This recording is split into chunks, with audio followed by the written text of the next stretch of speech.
नमस्कार दोस्तों, मैथमेटिकल योगी चैनल पर आपका स्वागत है। इस वीडियो में हम 9th क्लास की साइंस का चैप्टर नंबर 2 का पार्ट नंबर 2 करने वाले हैं। इससे पहले हम पार्ट नंबर 1 कर चुके हैं। अगर आपको पार्ट नंबर 1 देखना है तो आप चैनल की प्लेलिस्ट में जा कर के जो साइंस की प्लेलिस्ट है उसके अंदर जाके देख सकते हैं। हमारा आज का टॉपिक रहने वाला है सेल वॉल, यानी कोशिका भित्ति होती क्या है। तो देखो, व्हाट इज सेल वॉल? कोशिका भित्ति क्या है? It is an additional rigid non living outer covering of some cells found outside the cell membrane. यह कुछ कोशिकाओं में कोशिका झिल्ली के बाहर पाई जाने वाली एक अतिरिक्त कठोर और निर्जीव बाहरी परत है। यानी जो सेल वॉल होती है ये सेल मेम्ब्रेन के बाहर पाई जाती है। सम सेल्स कुछ एक सेल में पाई जाती है।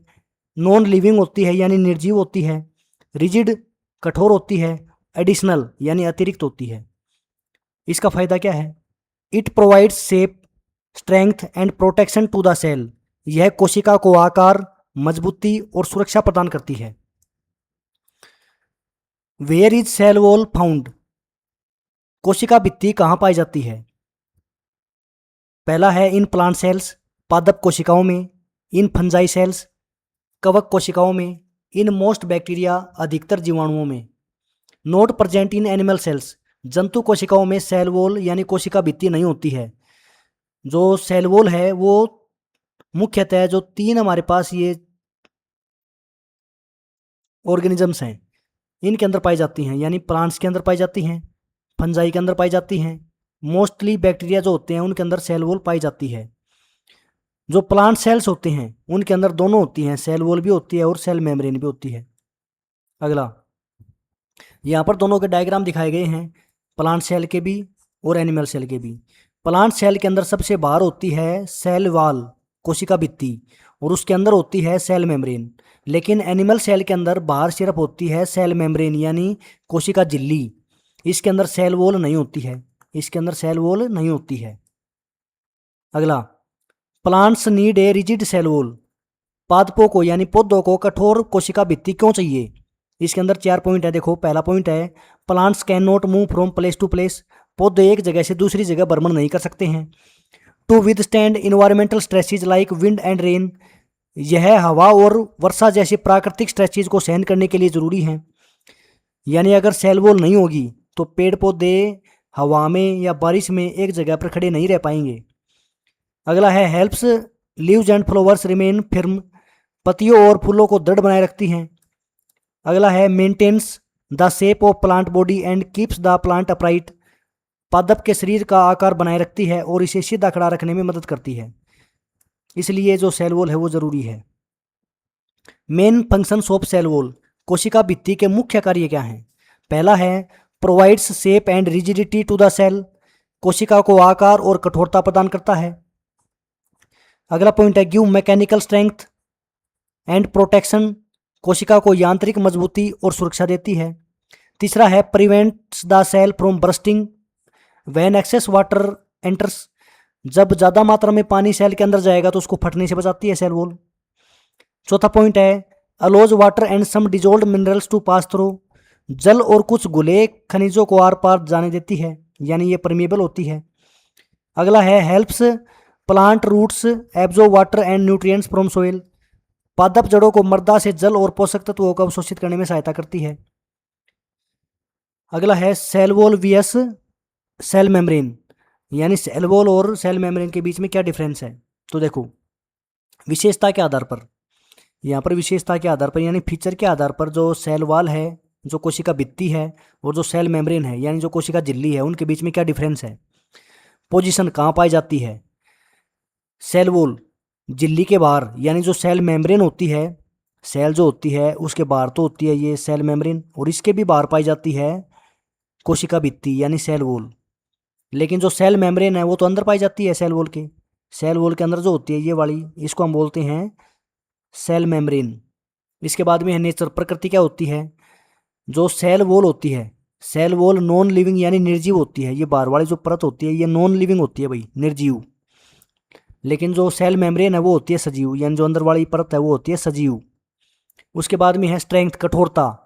तो जो बाहर वाली परत है यानी जो सेल वॉल है, जो सेल वॉल है वो होती है कठोर, और जो अंदर है इसके सेल मेम्ब्रेन ये होती है सॉफ्ट,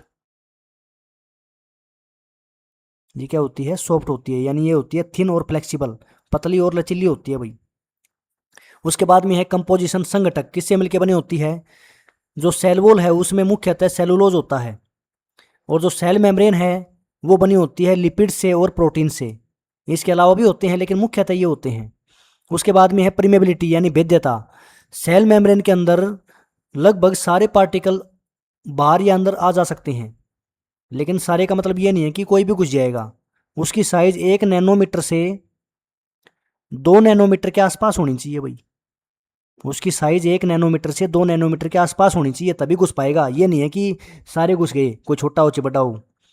लेकिन जो सेल मेम्ब्रेन है, जो कोशिका झिल्ली है, उसमें कुछ एक पार्टिकल ही, चुनिंदा पार्टिकल ही अंदर या बाहर आ जा सकते हैं, यानी ये सिलेक्टिवली परमेबल होती है। ये सिलेक्टिवली परमेबल होती है, यानी इसके अंदर सारे पार्टिकल अंदर या बाहर नहीं जा सकते हैं। उसके बाद में है प्रेजेंस, उपस्थिति। सेल वाल प्लांट्स के अंदर, पौधों के अंदर, फंजाई कवक के अंदर, बैक्टीरिया जीवाणुओं के अंदर पाई जाती है, लेकिन सेल मेम्ब्रेन सभी सेल के अंदर पाई जाती है। सेल मेम्ब्रेन सभी सेल के अंदर पाई जाती है, लेकिन सेल वॉल प्लांट्स के अंदर, फंजाई के अंदर और बैक्टीरिया के अंदर पाई जाती है। अगला permeability, cell wall is permeable, अभी हमने बात करी थी। सेल वाल परमेबल होती है, यानी जिन पार्टिकल की साइज 1 नैनोमीटर से अगर 2 नैनोमीटर तक है तो वो पार्टिकल आराम से अंदर या बाहर आ जा सकते हैं। Water and some dissolve mineral can pass through, जल और उसमें घुले हुए खनिज इससे होकर निकल सकते हैं।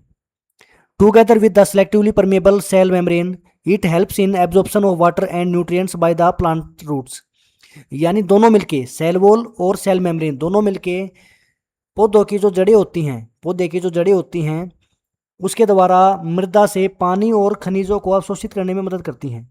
दोनों मिलकर ये काम करती हैं भाई, वाटर को खींचती हैं और जो उनके अंदर मिनरल घुले होते हैं उनको खींचती हैं। उसके बाद में अगला है why animal cell do not have cell wall, जंतु कोशिका में भित्ति क्यों नहीं होती है। क्योंकि हमने अभी पढ़ा था कि जो सेल वॉल होती है वो कठोर होती है, यानी अगर सेल वॉल होगी तो जो सेल है उसका साइज, जो आकार है वो फिक्स हो जाएगा। लेकिन हमें तो मूवमेंट करनी पड़ती है, हमें खाना बनाने के लिए या खाना प्राप्त करने के लिए मूवमेंट करनी पड़ती है, या फिर जो हमारी दैनिक एक्टिविटी हैं उनको करने के लिए हमें अपनी जो सेल है उनके साइज को चेंज करना पड़ता है। ठीक है, अगर इनके बाहर सेल वॉल हो जाएगी तो क्या हम एक जगह से दूसरी जगह मूव कर पाएंगे, नहीं कर पाएंगे भाई, सीधी सी बात है। ठीक, तो पहला पॉइंट है animal cells need flexibility to change their shape easily, जंतु कोशिकाओं को अपना आकार आसानी से बदलने के लिए लचीलेपन की जरूरत होती है, इसलिए इनके अंदर सेल वॉल नहीं पाई जाती है।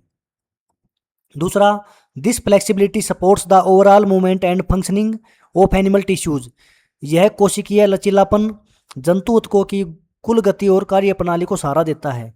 यानी इसके द्वारा क्या होता है, सेल से मिलकर टिश्यू बनता है, तो अगर इसके अंदर सेल वॉल नहीं होगी तो जो टिश्यू है वो उसमें लचीलापन आएगा, तो इसकी वजह से हम एक जगह से दूसरी जगह पर मूव कर सकते हैं। एग्जाम्पल है चिक सेल्स, गाल की जो कोशिकाएं होती हैं उनमें सेल वॉल नहीं होती है। अगर उनको एक संघन शर्करा में डाला जाएगा, अगर उनको संघन शर्करा में डाला जाएगा तो उनके अंदर जल की जो कमी होती है, संघन शर्करा के अंदर जल की कमी होती है, इसकी वजह से सेल के अंदर से पानी बाहर चला जाएगा तो वो सिकुड़ जाएंगी। ठीक है, उसको हम क्या बोलते हैं, हाइपरटोनिक सॉल्यूशन बोलते हैं। अगर हाइपरटोनिक सॉल्यूशन के अंदर सेल को रखा जाएगा तो उसकी साइज छोटी हो जाएगी, यानी वो श्रिंक हो जाएगी। अगला है की टेकवेज, याद रखने योग्य बातें। Cell wall shape, strength, protection, यानी 3 चीज़ें करती है सेल वॉल। शेप आकार देती है, स्ट्रेंथ ताकत प्रदान करती है, प्रोटेक्शन बचाव करती है। प्लांट सेल, प्लांट सेल में प्लांट सेल भी होती है और सेल मेम्ब्रेन भी होती है, यानी कोशिका भित्ति भी होती है और कोशिका झिल्ली भी होती है। एनिमल सेल के अंदर खाली सेल मेम्ब्रेन होती है, यानी कोशिका झिल्ली होती है।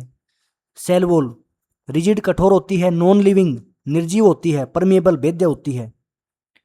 Helps plant stay upright and strong, पौधों को सीधे खड़े रहने में और कठोरता से खड़े रहने में मदद करती है। प्लाज्मा मेम्ब्रेन सिलेक्टिवली परमेबल होती है भाई, यानी जो कोशिका झिल्ली होती है वो सिलेक्टिवली परमेबल होती है, यानी उसके अंदर से पार्टिकल्स, चुनिंदा पार्टिकल्स अंदर या बाहर आ जा सकते हैं। ये नहीं है कि सारे पार्टिकल अंदर या बाहर चले गए, चुनिंदा पार्टिकल्स ही अंदर या बाहर आ जा सकते हैं। इसके बाद में है सेल वॉल बियॉन्ड प्लांट्स, यानी प्लांट्स के बियॉन्ड जो सेल वॉल होती हैं वो हम देखते हैं भाई। प्लांट सेल के अंदर जो कोशिका भित्ति पाई जाती है, जो प्लांट सेल होती है उसकी जो कोशिका भित्ति होती है उसको देखिए। मेड मेनली ऑफ सेलुलोज, मुख्यतः सेलुलोज से बनी होती है। यानी प्लांट्स की जो सेल वॉल होती है उसकी जो सेल वॉल है वो मुख्यतः सेलुलोज से मिलकर बनी होती है। ये मेन पॉइंट है इसका। आल्सो कंटेन हेमीसेलुलोज, हेमीसेलुलोज भी होता है, पैक्टिन भी होता है, प्रोटीन भी होता है, एंड स्मॉल अमाउंट ऑफ लेग्निन, और थोड़ी सी मात्रा लेग्निन की भी होती है। लेकिन मुख्य कौन सा होता है? सेलुलोज। प्लांट सेल के अंदर मुख्य है सेलुलोज। यूजुअली 3 पार्ट्स, प्राइमरी वाल, सेकेंडरी वाल, मिडल लेमिना। यानी इसके अंदर जो प्लांट सेल होती है उसके अंदर मुख्यतः 3 पार्ट पाए जाते हैं। सबसे बाहर वाला जो होता है उसको हम बोलते हैं मिडल लेमिला, और उसके अंदर थोड़ी सी होती है प्राइमरी सेल वॉल, फिर नंबर आएगा प्राइमरी सेल वॉल का, और सबसे अंदर होती है सेकेंडरी सेल वॉल, और फिर उसके अंदर अगर जाएंगे तो फिर आ जाएगी प्लाज्मा मेम्ब्रेन यानी सेल मेम्ब्रेन, जिसको हम कोशिका झिल्ली बोलते हैं। अब अगला देखो, फंजाई सेल वॉल, कवक कोशिका भित्ति, mainly made mainly of chitin. ये मुख्यतः काइटिन से बनी होती है, यानी मुख्य रूप से ये काइटिन से बनी होती है। लेकिन जो प्लांट सेल होती है वो सेलुलोज से मिलकर बनी होती है। प्लांट सेल वॉल जो होती है वो सेलुलोज से मिलकर बनी होती है। लेकिन जो फंजाई की जो सेल वॉल है वो काइटिन से मिलकर बनी होती है। मुख्य उसमें क्या होता है? Chitin. Chitin is a strong tough polysaccharide similar to cellulose. Chitin एक मजबूत बहुशर्करा है जो सेलुलोज के समान होती है। ये क्या करती है? Provide shape, protection and prevents over expansion. आकार प्रदान करती है, सुरक्षा देती है और अधिक फैलाव को रोकती है। यानी मान लो अगर इसके अंदर ज़्यादा पानी एंटर कर जाएगा तो इसकी कोशिका फटे ना, उसमें ये सहायता करती है। बैक्टीरिया सेल वॉल, जीवाणु कोशिका भित्ति, मेनली मेड ऑफ पेप्टिडोग्लाइकेन, यानी ये मुख्यतः पेप्टिडोग्लाइकेन से मिलकर बनी होती है। आल्सो कॉल्ड म्यूरिन, इसको म्यूरिन भी कहते हैं भाई। यानी पेप्टिडोग्लाइकोन से मिलकर बनी होती है, और इसको हम क्या बोलते हैं? इसको म्यूरिन भी बोलते हैं। Provide shape and protects the bacterium from bursting in hypotonic environment. आकार प्रदान करती है और हाइपोटोनिक पर्यावरण में जीवाणु को फटने से बचाती है। यानी जब इसको हाइपोटोनिक सॉल्यूशन में रखा जाएगा तो जब इसके अंदर वाटर एंटर करेगा तो इसको फटने से बचाएगी। ये मेन काम है सेल वॉल का। इसके अंदर किससे बन के बैक्टीरिया में जो सेल वॉल बनी होती है वो किससे बनी होती है? पेप्टिडोग्लाइकेन। नाम अजीब है, थोड़ा सा याद करना पड़ेगा। पेप्टिडोग्लाइकेन। फंजाई सेल में काइटिन, प्लांट सेल में सेलुलोज। फिर से एक बार यहाँ पे लिख लेते हैं भाई, याद हो जाएगा। प्लांट सेल में सेलुलोज, फंजाई में काइटिन, और बैक्टीरिया में होता है पेप्टिडोग्लाइकोन।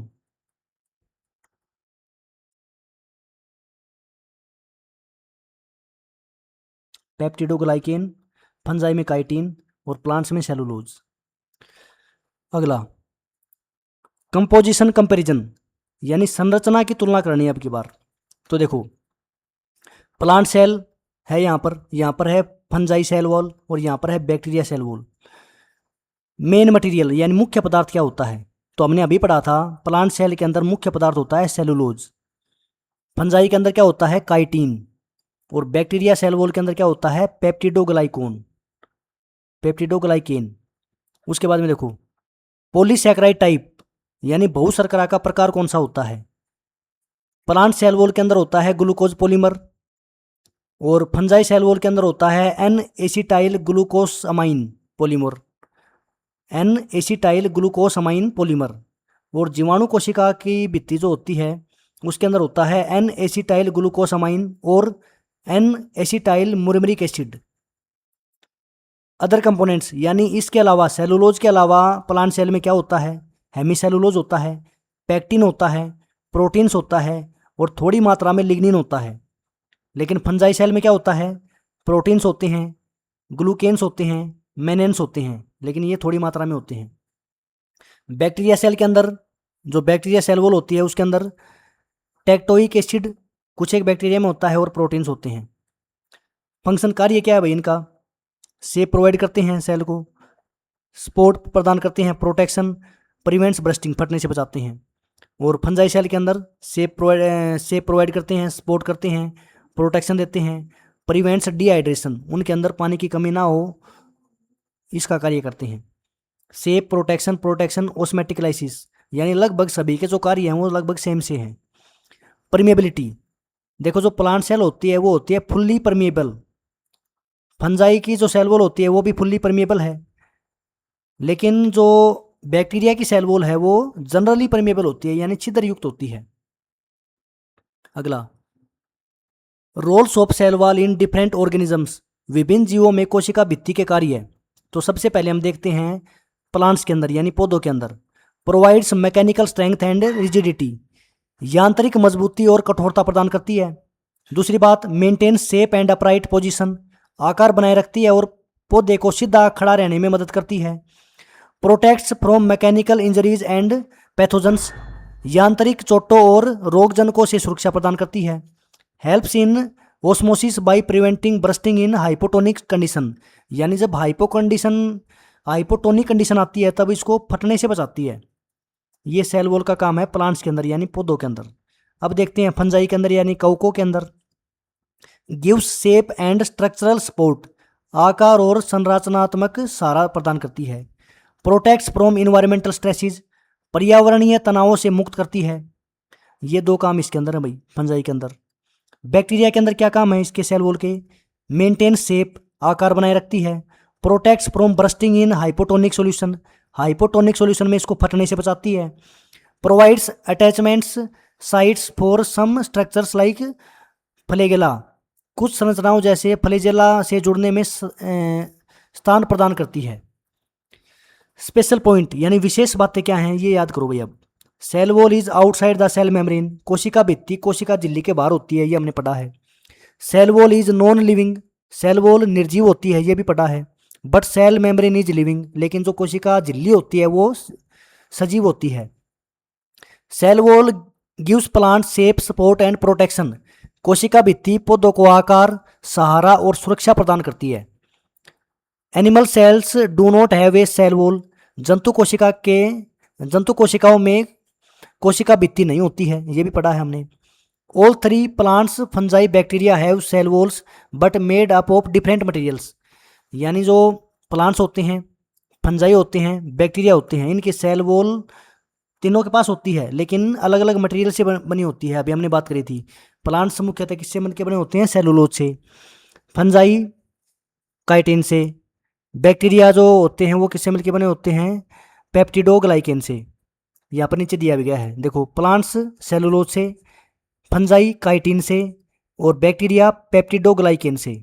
ये याद कर लो, प्लांट्स सेलुलोज से, फंजाई काइटिन से, बैक्टीरिया पेप्टिडोग्लाइकेन से, यानी इनके अंदर जो सेल वॉल होती है वो इनसे मिलकर बनी होती है। अगला, अब इसके बाद में हमें अच्छी तरह से जो डिफरेंस है वो देखना है भाई। डिटेल्ड कंपैरिजन, प्लांट सेल और एनिमल सेल के बीच में डिटेल्ड कंपैरिजन देखना है। तो देखो, सेल वॉल प्लांट सेल के अंदर प्रेजेंट होती है, मेड ऑफ सेलुलोज, यानी मुख्यतः सेलुलोज से बनी होती है। एनिमल सेल के अंदर सेल वॉल होती नहीं है। Result, plant cell maintain its shape, यानी प्लांट सेल इसकी शेप को मेंटेन करती है भाई, जो पौधे की जो सेल होती है उसकी शेप को मेंटेन करती है। एनिमल सेल में श्रिंक, एनिमल सेल जो होती है वो फूल भी सकती है और सिकुड़ भी सकती है और फट भी सकती है। उसके बाद में है सेल मेम्ब्रेन, कोशिका झिल्ली। कोशिका झिल्ली प्लांट सेल के अंदर भी होती है और एनिमल सेल के अंदर भी होती है, दोनों के अंदर होती है भाई, ठीक है। तीसरा, शेप, प्लांट सेल का जो शेप होता है वो फिक्स होता है, डेफिनेट होता है ड्यू टू सेल वॉल की वजह से। लेकिन एनिमल सेल के पास सेल वॉल नहीं है तो इसकी शेप इरेगुलर होगी और चेंजेबल होगी, यानी बदल सकती है। रिजल्ट क्या होगा इसकी वजह से? Plant cell remain in fix shape, यानी प्लांट सेल फिक्स शेप में यानी स्थिर आकार में रहती है। और जंतु कोशिका चेंज शेप इजिली, अपना जो आकार है उसको आसानी से बदल सकती है। रिजिडिटी, कठोर सीधी सी बात है, कठोर कौन होगा? जिसके बाहर सेल वॉल होगी, और सेल वॉल होती है प्लांट सेल के अंदर लेकिन इसके अंदर नहीं होती है। अगला, बिहेवियर इन ओस्मोसिस के अंदर क्या बिहेवियर होता है? वाटर एंटर करेगा जब से प्लांट सेल के अंदर, प्लांट सेल के अंदर जब वाटर एंटर करेगा तो सेल बिकम्स टर्जिड, यानी जो सेल है वो कठोर हो जाएगी। लेकिन वाटर जब बाहर निकलेगा प्लांट सेल से तब जो सेल है वो ढीली हो जाएगी। अब एनिमल सेल के अंदर देखते हैं। एनिमल सेल के अंदर जब पानी एंटर करेगा तो वो फट सकती है, और जब वाटर बाहर निकलेगा तो वो पिचक जाएगी। लेकिन प्लांट सेल के अंदर पानी चाहे अंदर निकले चाहे बाहर जाए, उसकी शेप उतनी की उतनी रहेगी, क्योंकि ये उसको एक फिक्स शेप प्रदान करती है। उससे बाद में है इन कंसनट्रेटेड शुगर या साल्ट सॉल्यूशन। कंसनट्रेटेड सॉल्यूशन के अंदर पानी की मात्रा कम होती है। अगर उसके अंदर प्लांट सेल को छोड़ा जाएगा या फिर एनिमल सेल को छोड़ा जाएगा तो क्या होगा? जब प्लांट सेल को छोड़ा जाएगा तो उसके अंदर वाला जो पार्ट है वो श्रिंक कर जाएगा, लेकिन जो बाहर वाला पार्ट है वो श्रिंक नहीं करेगा। पानी बाहर जाता है पर कोशिका भित्ति सिकुड़ने नहीं देती है। कोशिका प्लाज्मोलाइसिस हो जाती है, और प्लाज्मोलाइसिस क्या होता है वो हम आगे पढ़ेंगे। लेकिन एनिमल सेल में क्या होता है, कोशिका भित्ति तो होती नहीं है, तो इसमें क्या होगा, वो सिकुड़ जाएगी। जब सेल से बाहर पानी जाएगा तो वो सिकुड़ जाएगी ऑस्मोसिस के द्वारा। इसके बाद में है मेन सपोर्ट, मुख्य सारा। Cell wall provides mechanical strength and support to the cell and plant. भित्ति कोशिका और पूरे पौधे को यांत्रिक मजबूती और सहारा देती है। No cell wall so support is provided by the cytoskeleton and surrounding tissues. कोशिका एनिमल सेल के अंदर कोशिका भित्ति नहीं होती है, तो सहारा साइटोस्केलेटन और चारों ओर के ऊतकों से मिलता है। इसके बाद में अगला types of plant cell based on water. जल की उपलब्धता के आधार पर पादप कोशिकाओं के प्रकार, यानी पौधे के अंदर जो कोशिकाएं पाई जाती हैं उसके कितने प्रकार हैं जल की उपलब्धता के आधार पर। पहला है टर्जिड सेल, यानी टर्जिड सेल का मतलब होता है जो कठोर कोशिकाएं होती हैं। प्लेस्ड इन डाइल्यूट सॉल्यूशन और प्योर वाटर, यानी ऐसे सॉल्यूशन के अंदर जब उसको डाला जाएगा जिसके अंदर पानी ज़्यादा मात्रा में होता है तो क्या होगा, water enters the cell by osmosis. Osmosis के द्वारा उसके अंदर वाटर एंटर कर जाएगा। Vacuole swells cell becomes firm, जो रिक्तिका है वो फूल जाती है। कोशिका दृढ़ यानी कठोर हो जाती है, यानी इससे कोशिका कठोर हो जाएगी। जब पानी एंटर करेगा तो जो सेल मेम्ब्रेन है वो बाहर की तरफ जाएगी। बाहर की तरफ जाएगी तो वो जो सेल वॉल है उसके साथ में चिपक जाएगी। इस प्रकार से ये कठोर हो जाएगी। Cell membrane presses against cell wall, कोशिका झिल्ली कोशिका भित्ति से सटी रहती है इसके अंदर। यानी टर्जिड सेल के अंदर क्या होती है, कोशिका झिल्ली कोशिका भित्ति से सटी रहती है। अब आता है फ्लैसिड सेल। फ्लैसिड कोशिका क्या होती है, प्लेस्ड इन आइसोटोनिक सॉल्यूशन। जब प्लांट सेल को आइसोटोनिक सॉल्यूशन के अंदर रखा जाएगा, आइसो का मतलब क्या था, इक्वल, यानी प्लांट की वाटर की मात्रा अंदर सेल के और बाहर बराबर होती है, उसको हम बोलते हैं आइसोटोनिक। तो इसमें कोई भी वाटर की नेट मूवमेंट नहीं होगी, तो जो सेल होती है वो सॉफ्ट रहेगी, नॉट फर्म, यानी कोशिका नरम होती है और कठोर नहीं होती है, और वैक्यूल भी इसके अंदर नॉर्मल होता है। लेकिन प्लाज्मोलाइज्ड कोशिका क्या होती है, प्लेस्ड इन कंसनट्रेटेड सॉल्यूशन। जब इसको कंसनट्रेटेड सॉल्यूशन के अंदर रखा जाएगा, कंसनट्रेटेड सॉल्यूशन के अंदर पानी की मात्रा कम होती है, यानी इसका मतलब ये हुआ कि सेल से बाहर पानी जाएगा, और सेल से बाहर पानी जाएगा तो सीधी सी बात वो पिचकेगी, यानी श्रिंक करेगी। तो श्रिंक करेगी तब क्या होता है, इसकी जो सेल मेम्ब्रेन होती है वो अंदर की तरफ जाती है, तो यहाँ पर खाली जगह हो जाएगी। लेकिन जो सेल वॉल है उसकी शेप चेंज होती नहीं है, ये हमने पढ़ा है। तो इसके अंदर यहाँ पर ये खाली जगह हो जाएगी, लेकिन इसकी जो शेप है, शेप वैसी की वैसी रहेगी। Cell membrane pulls away from the cell wall, cell wall से सेल मेम्ब्रेन दूर चली जाती है और भित्ति से अलग हो जाती है। अब अगला पढ़ते हैं। प्लाज्मोलाइसिस क्या होता है, the cell membrane and cytoplasm shrinks and pull away from the cell wall, जो हमने अभी पढ़ा था। यानी जो प्लाज्मोलाइसिस है उसके अंदर क्या होता है, जो सेल मेम्ब्रेन है वो दूर चली जाएगी, यहाँ से इधर चली जाएगी अंदर की तरफ। ठीक है, this process is called plasmolysis, इसी प्रक्रिया को प्लाज्मोलाइसिस कहते हैं। The cell loses water but does not shrink, जो सेल है वो पानी को लॉस करती है, यानी पानी की मात्रा उसके अंदर कम हो जाती है, लेकिन फिर भी वो पिचकती नहीं है। किसकी वजह से, सेल वॉल की वजह से। अगला डीप्लाज्मोलाइसिस क्या होता है भाई, प्लाज्मोलाइसिस का उल्टा, यानी जब उसको वापस से शुद्ध पानी में रख दिया जाएगा तो वापस से वो कठोर हो जाएगी, यानी उसके अंदर पानी वापस एंटर कर जाएगा, तो जो उसकी कोशिका झिल्ली थी वो वापस से बाहर चली जाएगी और वापस से वो कठोर हो जाएगी, यानी टर्जिड हो जाएगी। Why plant cell does not burst, पादप कोशिका फटती क्यों नहीं है। Even when a plant cell takes in more water it does not burst because the rigid cell wall provides a strong outer support and resist excessive expansion. जब पादप कोशिका अधिक जल ग्रहण करती है तब भी वह फटती नहीं है, क्योंकि कठोर कोशिका भित्ति बाहरी सहारा देती है और अत्यधिक विस्तार का प्रतिरोध करती है। यानी जो सेल वॉल है वो फटने से बचाती है, क्योंकि वो कठोरता प्रदान करती है। अगला है composition of plant cell wall. पौधे की जो कोशिका भित्ति होती है उसकी संरचना क्या होती है? Plant cell wall is mainly composed of carbohydrates, proteins and a small amount of other substances. पौधे की कोशिका भित्ति मुख्यतः कार्बोहाइड्रेट, प्रोटीन और थोड़ी मात्रा में अन्य पदार्थों से बनी होती है।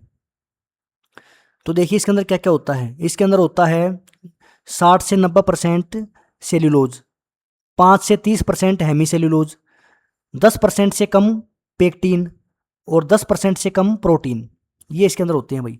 तो यहाँ पर देखिए सबसे पहले है cellulose. Major component give strength and rigidity, ये प्रमुख घटक होता है सेल वॉल का और ये मजबूती और कठोरता प्रदान करता है। हेमी सेल्यूलोज क्या करता है? बाइंड्स सेल्यूलोज फाइबर्स टुगेदर, यानी जो कोशिका भित्ति होती है उसके अंदर जो सेल्यूलोज होते हैं, उसके अंदर जो सेल्यूलोज होते हैं उनको जोड़ने का काम करता है। उनको जोड़ने का काम कौन करता है? Hemicellulose. Pectin fills the space between cells and helps in adhesion, यानी कोशिकाओं के बीच में जो जगह होती है उनको भरता है और चिपकाने में मदद करता है भाई। Protein structural and enzymatic function, संरचनात्मक और एंजाइम संबंधी कार्य ये करता है। अगला देखो अब सेलुलोज क्या होता है उसके बारे में पढ़ते हैं। द मेन कंपोनेंट, सेलुलोज का मुख्य घटक क्या होता है? Cellulose is a complex carbohydrate made of many glucose unit. Cellulose एक जटिल कार्बोहाइड्रेट है जो अनेक ग्लूकोज इकाइयों से मिलकर बना होता है। आप कमेंट सेक्शन के अंदर बताइए कि जो ग्लूकोज है उसका केमिकल फार्मूला क्या होता है। मैं ये बता देता हूँ, सी आएगा यहाँ पे एच आएगा, यहाँ पे ओ आएगा। तो यहाँ पे तुम्हें बताना है यहाँ पर क्या आएगा और यहाँ पर क्या आएगा और यहाँ पर क्या आएगा। ग्लूकोज का केमिकल फार्मूला आपको बताना है, ठीक है। अगला पॉइंट है each glucose unit is linked to the next by beta 1 to 4 glycosidic bond, यानी जो एक ग्लूकोज का मोलिक्यूल होता है वो दूसरे से इस बॉन्ड के द्वारा जुड़ता है, इसको हम बीटा बॉन्ड बोलते हैं, यानी ग्लाइकोसिडिक बॉन्ड बोलते हैं। तो इस प्रकार से जब बहुत सारी ग्लूकोज की यूनिट जुड़ जाएंगी तो ये बन जाएगा सेलुलोज। अगला है glucose cellulose in our diet, हमारे आहार में सेल्यूलोज क्यों इंपॉर्टेंट है? सेल्यूलोज एक्ट्स एज रफेज रेशा पदार्थ इन आवर डाइट, सेल्यूलोज हमारे भोजन में रेशा प्रदान पदार्थ का कार्य करता है। It adds bulk to food and helps in movement of food through the digestive tract, यह भोजन में मात्रा बढ़ाती है और पाचन तंत्र में भोजन की गति को आसान बनाती है। It is not digested by human enzymes, यह मानव एंजाइम द्वारा पचाई नहीं जाती है, यानी ये पचती नहीं है, ये पाचन में सहायता करती है। यानी सेलुलोज जो होता है वो भोजन में मात्रा बढ़ाती है भोजन की और पाचन तंत्र में भोजन की गति को आसान बनाती है, यानी आराम से जो भोजन है वो आराम से मूव कर जाए, मूवमेंट होती रहे, छोटी आंत के अंदर फिर बड़ी आंत के अंदर, इस प्रकार से। सोर्सेज क्या होते हैं सेलुलोज के? Whole grains, fruits, vegetables, leafy greens, barns, nuts, seeds etcetera. साबुत अनाज, फल, सब्जियां, पत्तेदार हरी सब्जियां, ब्रान, मेवे, बीज आदि। अगला है types of cell wall in plants, पौधों में कोशिका भित्ति के प्रकार। Primary cell wall, secondary cell wall और मिडल लेमिला, मध्य पटल। तो देखिए ये मैं आपको वैसे बताता हूँ। मान लो ये हमारे पास एक प्लांट सेल है,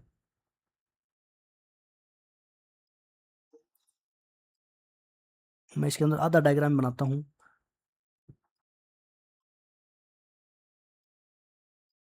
यहाँ पर जो ये जगह होती है इसके अंदर भरा होता है मिडल लेमिला, ये एक सेल को दूसरी प्लांट सेल से चिपकने में मदद करता है। अंदर होती है यहाँ पर प्राइमरी सेल वॉल और उसके भी अंदर होती है सेकेंडरी सेल वॉल, यानी सबसे बाहर तो मिडल लेमिला, फिर उसके बाद में प्राइमरी सेल वॉल, फिर उसके बाद में सेकेंडरी सेल वॉल। अब देखिए इस डायग्राम के अंदर यहाँ पर है primary cell wall, primary cell wall कहाँ होती है? यहाँ पर। और इसके बाहर यहाँ पे क्या होता है? Middle lamella. और इसके भी अंदर क्या होती है? इसके भी अंदर होती है सेकेंडरी सेल वॉल।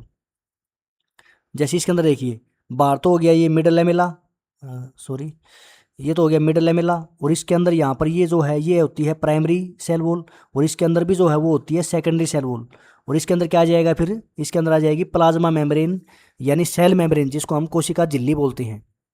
और यहाँ पर जो मिडल लेमेला है उसको दिखाया गया है, ये बीच में जो पदार्थ है इसको बोलते हैं मिडल लेमेला। ये एक प्लांट सेल को दूसरी प्लांट सेल से चिपकने में मदद करता है, उनको चिपका के रखता है।